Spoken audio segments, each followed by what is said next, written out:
পরপর স্লাইডে ওই রেটটা যাদের যাদের ইনস্টাগ্রামে বেশি ফলোয়ার আছে তাদের।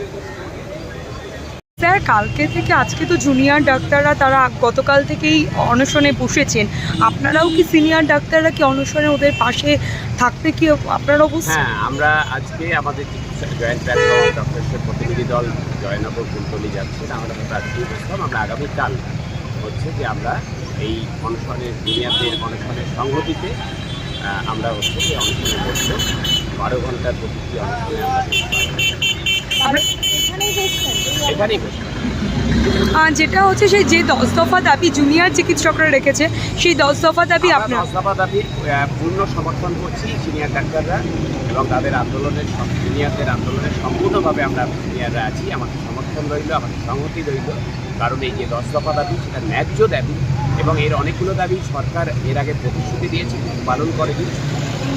গত মসজিদ থেকে ওরা যে অবস্থানে বসেছে সেখানে কেউই হচ্ছে যে ওদের সাথে যোগাযোগ করেনি প্রশাসনের তরফ থেকে, না স্বাস্থ্য ভবন না নবান্নের তরফ থেকে। সরকার অসংবেদনশীলতা দেখাচ্ছে এবং এখানে যে অনশনেরা বসেছে এখানে জানেন আপনারা সিসিটিভি লাগানো হয়েছে, সবটাই হয়েছে। এখানে কোনো অনশনের নামে বালিশের তলায় চকলেট রেখে বা প্যাটিস রেখে কোনো রকমের নাটক করা হচ্ছে না।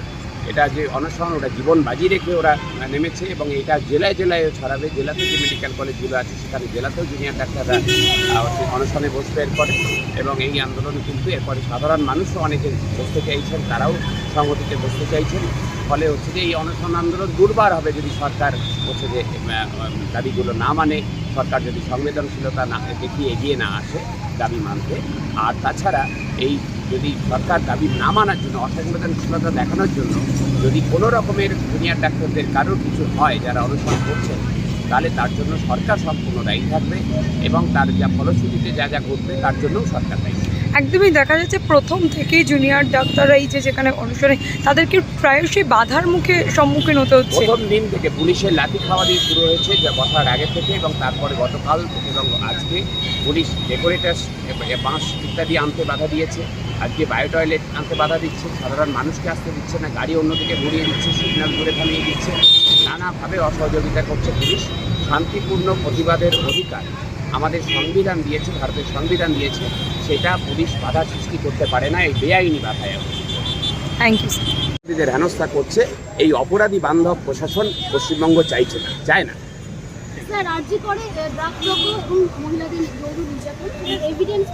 হ্যাঁ, এভিডেন্স না, আমরা তো বলছি যে ওই এভিডেন্স আছে বলেই আমরা প্রথম দিন থেকে বলছি ড্রাগ চক্রের কথা। এভিডেন্স ছাড়া কোনো হাওয়ায় কথা ছাড়ছি না।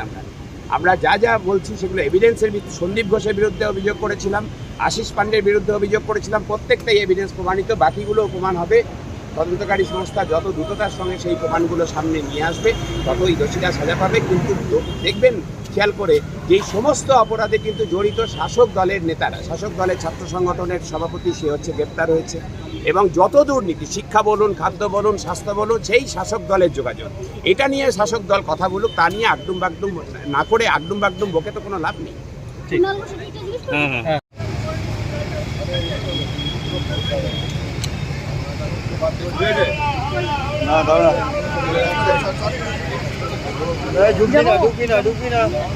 দেখো বললে যাবো।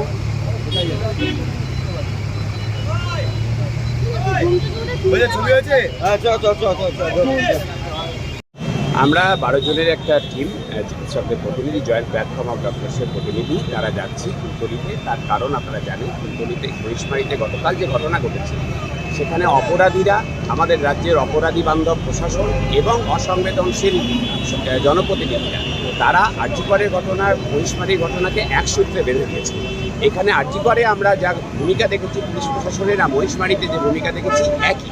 তারা অপরাধীদের পক্ষ নিচ্ছেন আর প্রতিবাদীদের উপরে লাঠিচার্জ করছেন, প্রতিবাদীদের উপরে ক্যানানে গ্যাস ছুটছেন, আগ্নেয়াস্ত্র নিয়ে তারা করছেন। ফলে এই আমাদের রাজ্যে সামগ্রিকভাবে যে আইনের শাসনের বদলে এই অপরাধী বান্ধব প্রশাসনের যে তাণ্ডব শুরু হয়েছে এবং তার বিরুদ্ধে জনরোষ আছড়ে পড়ছে সমস্ত জায়গায়। যেখানেই এই ধরনের অপরাধ ঘটবে এবং সেখানে রাজ্য সরকার প্রশাসনের এই ধরনের ভূমিকা দেখা দেবে, সেখানেই হচ্ছে যে আমরা ছুটে যাব। কারণ আগে আমরা বলছিলাম অভয়া বিচার চাই, তিলোত্তমার বিচার চাই, এখন আমরা বলছি অভয়াদের, তিলোত্তমাদের বিচার চাই। যারা অনশন করছেন জুনিয়র চিকিৎসকরা গতকালই বলেছিলেন কারোর কিছু হলে তার দায় সরকারের, কিন্তু পাল্টা তৃণমূলের তরফে কুণাল বাবু বলছেন যে এরা নাটক করতে বসেছেন, প্রচার পেতে বসেছেন এই পুজোর মৌসুমে। কুণাল বাবুর মতো সবচেয়ে বড় নাটক হচ্ছে যে আর কে করতে পারেন, টিউশন ভ্যান চাপড়ে ওই রকম হচ্ছে যে নাটক করেছেন উনি, সে তার থেকে বড় নাটক তার হতে পারে না। ওনাকে দল বাদ দিয়ে দিয়েছিল, তখন যা কান্নাকাটি করে যা নাটক করেছে টিভিতে, সে তো দীর্ঘ সোপ অপেরা। ফলে হচ্ছে যে ওনার কথা ওনার কাছে আর নাটকের কথা শুনবো না। জুনিয়র ডাক্তাররা যে অনশন করছেন আজকে ধর্মতলায় বসেছেন, এরপরে জেলায় জেলায় শুরু হবে এবং আমরা সিনিয়র ডাক্তাররাও তাদের সংহতিতে আমরা হচ্ছে যে অনশনে বসবো আগামীকাল থেকে।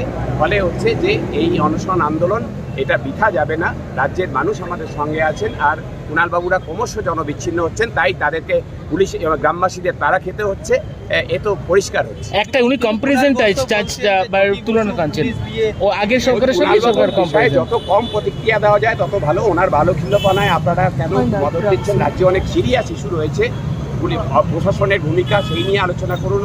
হচ্ছে যে ওনার ভালো খিল্লপনায় আমার মনে হয় যে সময় নষ্ট রাজ্যবাসী চাইছেন। বায়ো টয়লেট কেন? গতকাল পুলিশ শুরুই করেছে জুনিয়র ডাক্তারদের লাথি মেরে, তারপরে ডেকোরেটার্স ঢুকতে দেয়নি। আমাদের ছেলেমেয়েরা তারা বাঁশ কাঁধে করে নিয়ে এসছেন, নিজেরা মঞ্চ বেঁধেছেন, বায়ো টয়লেট ঢুকতে দিচ্ছে না। হচ্ছে যে নানাভাবে চাইছে অসহযোগিতা করে শান্তিপূর্ণ হচ্ছে যে প্রতিবাদ আন্দোলন আমাদের সংবিধান আমাদের দিয়েছে, রাইট টু প্রোটেস্ট। এটা সংবিধান প্রদত্ত অধিকার। এটা কলকাতা পুলিশের রুল বুকেও লেখা আছে যে হচ্ছে যে কোনো রকমে তারা বাধা সৃষ্টি করতে পারে না যতক্ষণ এটা পিসফুল প্রোটেস্ট আছে। সেই পিসফুল প্রোটেস্টে যে সংবিধান প্রদত্ত অধিকার নিয়ে আমরা আন্দোলন করছি, ফলে এটা কোনো ভায়োলেন্ট আন্দোলন নয়। এখান থেকে কেউ ঢিল ছুটছে না, পাটকেল ছুটছে না, গুলি ছুটছে না, ফলে বোমা ছুটছে না।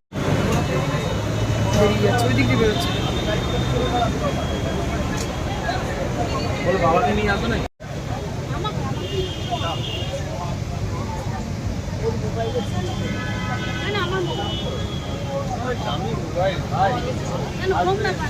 সরকারি চাকরি করে টাকা এ পাইছেন 1.5 লক্ষ টাকা মাসের গাড়ি